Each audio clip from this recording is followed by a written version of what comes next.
señor presidente. Esperá. Bueno, en eso creo que coincidimos todos. A ver, la placa de Levax. Y miren el quilombo que los voy a meter a todos. A ver, ¿me ponen la placa de las Levax? Ahí está. Bueno.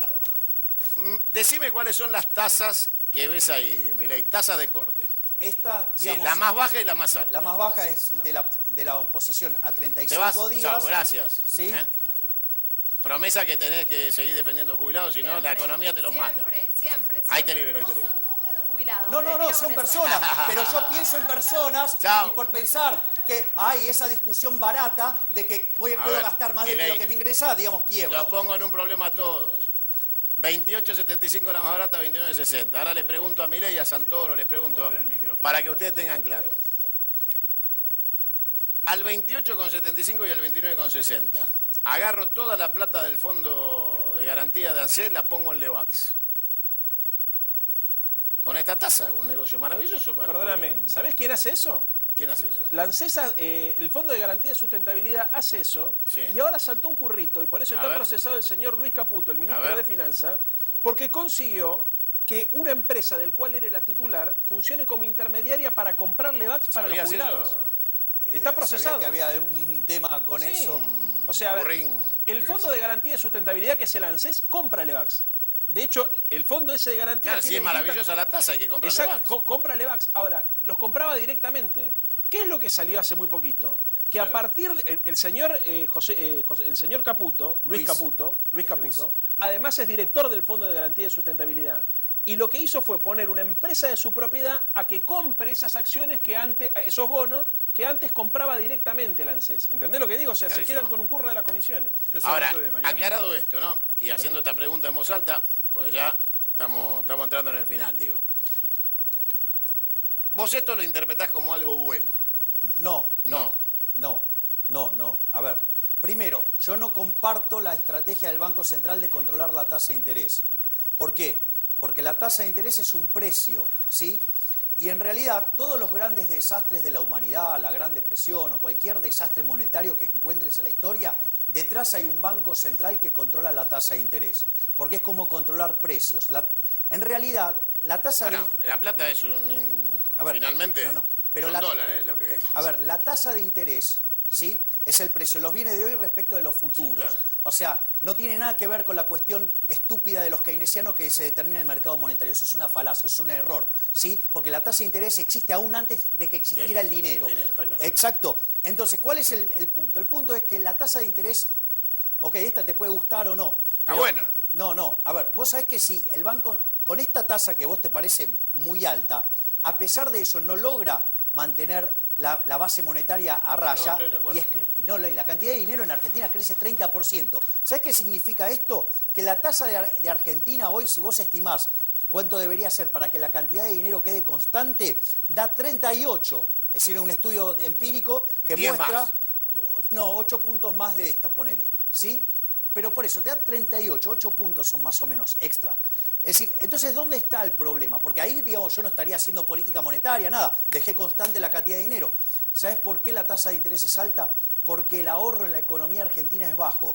Y no es bajo porque no ahorra el sector privado, es bajo porque hay mucho déficit fiscal. Es decir, acá el gran problema es el déficit fiscal, ¿sí? Y quiero hacer un punto adicional sobre de que los impuestos es un robo porque me quedó pendiente, ¿sí? Porque esto tiene que ver todo con la política fiscal. Mira esto, supongamos lo siguiente, viene tu vecino con un papel escrito por él mismo, escrito por él mismo y te dice, Santiago, a partir de hoy la mitad de tus ingresos son míos. ¿Vos qué haces? Lo sacás a patadas en el traste, ¿sí? Ahora, frente a esa situación, vuelve con el mismo papel, pero viene con un tipo el doble de grandote que vos que te va a reventar a trompada. Entonces, ¿qué haces? Se lo das. Vos fijate, o sea, ese tipo es un ladrón. Bueno, eso es lo mismo que hace el Estado. Eso es lo mismo que te hace cuando te cobra impuestos. Pero en realidad, ¿sí? El ladrón es ética y moralmente superior a un político. ¿Sabes por qué? Porque el ladrón, cuando a vos te viene a encarar, se puede comer el riesgo de que lo revientes a trompada o de que vaya preso. En cambio, el político, ¿sí? Primero que hace él hace la ley y maneja el aparato represivo del Estado y tiene el monopolio de la violencia. Y como si eso fuera poco, además, el ladrón vulgar te roba ocasionalmente, en cambio el Estado te roba todos los días. Entonces, en tanto y en cuanto no entendamos que el Estado es robo, porque, ¿sabes lo que pasa? Desde que Argentina está con esto de la justicia social, todo el estado del malestar. Pero porque, vos no estás en contra de la justicia social, porque si no parece que vos titulás... No, vos diferencias en el método. No, claro. Es decir, ¿sabés en lo que yo creo? ¿Sabés qué es justicia social para mí? Que cada uno viva de lo que genera uno mismo y no estar robándole al otro. ¿Sí? Porque si yo te voy a mandar un patotero para que te saque la plata vos para gastarla yo, ay no, pero este es el Estado benefactor. No deja de ser un robo. El Estado es un robo y genera daños directos e indirectos. Entonces, quien está a favor de la redistribución del ingreso, en el fondo es un chorro y es un violento, porque te roba y te golpea. Hay un muy buen Vuelve Milei a su asiento, pues vamos a ir cerrando. Le toca ahora a Santoro. De los muchachos libertarios que Sí. dice... Si vos estás a favor de la repartición de la riqueza, Sí. empezá repartiendo La la tuya. tuya. Está Claro. bien, eso es una buena definición. Vamos, pero Nelly. ¿Tiene usted algo para aportar? No, yo no tengo absolutamente nada para aportar en este nivel de números y de sapiencia que tiene el resto del panel, pero sí tengo algo, digamos, no sé si sociológico, pero por lo menos psicológico. Yo creo que las sociedades modernas, y sobre todo las que andamos medio chuecas, somos muy sexuales. Y todos aquellos individuos que no tienen ningún perfil sexual son desechables. Nadie quiere voltearse a un jubilado, digamos. Claro. A un señor mayor que se le cae la carne, una señora que está medio gorda, deformada por el tiempo, etc. Así que si hay alguien a quien sacrificar, mejor que sean ellos, porque nadie quiere a un O sea, jubilado. ¿usted cree que esa es la lógica macrista? Creo que esa es la lógica. Mientras que en otras sociedades un poco más serias, el tipo que llegó a la edad que llegó es un instrumento de consulta, de sapiencia, Sabiduría. etc. O sea que en las Senador viejas- griego. Los griegos tenían el consejo de ancianos. Nosotros tenemos jubilados a 7.000 pesos. Bueno, Santoro, Yo creo que el mundo es cada vez más cruel, que el sistema es cada vez más cruel y que las sociedades tenemos que hacer un esfuerzo para proteger a nuestros ancianos, para proteger a nuestros niños, a nuestros discapacitados, a los sectores más vulnerables. Eso es el pacto democrático, ese es el pacto social y creo que eso implica un esfuerzo equitativo y equitativo significa que pongan más los que tienen más y más para contribuir y que los que tienen menos reciban el apoyo y el abrigo de la sociedad. ¿Estás Y eso, a favor de tratar desigualmente a la gente frente a la ley, entonces? O sea, vos estás a favor de que la gente sea tratada desigualmente frente a la ley y de robarlos. O sea, O no no. estás a favor No, de no. la igualdad ante la ley Estoy, y por estás a ejemplo, favor del estoy a robo. favor- ¿Listo? o no, o ¿Listo? no. Ese Por ejemplo, es el o no. modelo de él, no es el mío. O no. Mis valores morales no van con eso. Estoy a No, favor de nadie la te ley está de cupo, cuestionando. por ejemplo, Sí, dale. estoy a favor de la ley de cupo, Dale. que es una ley que discrimina por la positiva para compensar esas diferencias que generaron tanta distancia, lamentablemente, entre los varones y las mujeres. A veces el Estado, el ejemplo de la ley de cupo es claro. recordemos el voto femenino que fue la semana pasada, que lo dejamos pasar. Un saludo grande, Sí. fundamentalmente a todo el pueblo peronista en recuerdo de Evita, pero también quiero decir que en este caso en particular, por ejemplo, es un buen ejemplo de cómo debe intervenir el Estado. Si vos dejás que las cosas funcionen solas en el libre mercado, el fuerte se impone sobre el débil, y en este caso el que tiene la fuerza física, la fuerza económica, sería el hombre y la mujer delegada.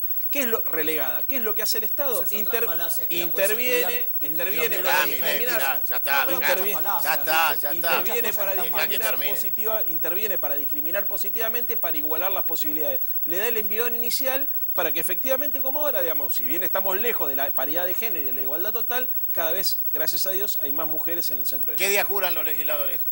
Me dijeron que el 6, el 5. El 5. Y ya se constituye la nueva legislatura. ¿El PRO va a tener mayoría, finalmente? Sí, Sí. sí, va a tener ¿Mayoría total? va a tener, son 60 ¿Los dos legisladores, va a tercios? tener, no, va a tener 33 y probablemente hoy salió en el diario, o sea, ayer, Sí. salió en el diario que Lustó se va a integrar al interbloque de Cambiemos, Sí. así que si eso se replica en la Sí. legislatura va a tener 40. Sí. No creo que llegue. Sí, no, en serio, sí. Sí, Lustó anunció aparentemente que pasaría eso. Norita, vamos cerrando.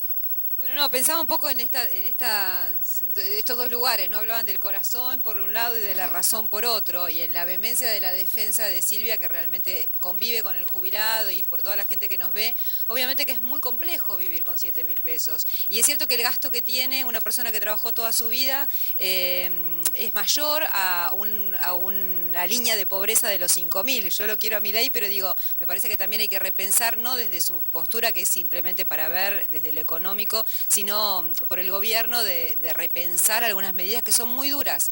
Si se implementan, si se pueden implementar, quizás se revén como pasó con el impuesto del vino, pero son muy duras para los trabajadores y también para los jubilados, ¿no?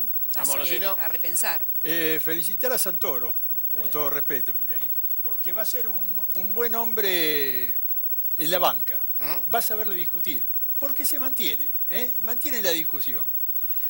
Y por otro lado, los La jubilados. discusión con Santoro no es en Personal. lo humano, es en No, las no, ideas. no. Ideas, O sea, en las ideas. pero digo, yo me puedo ir de acá y me puedo ir a tomar una Nos cerveza. hemos ido.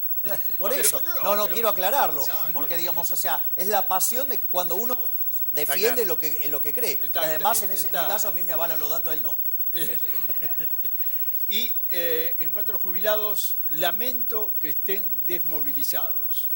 Yo creo que se tiene que tomar la bandera de los jubilados, se tienen que movilizar, porque si no va a ser peor de que no cobrar absolutamente nada. Están desmovilizados, se tienen que movilizar, tienen que dar la cara, alguien tiene que dar la cara por los jubilados.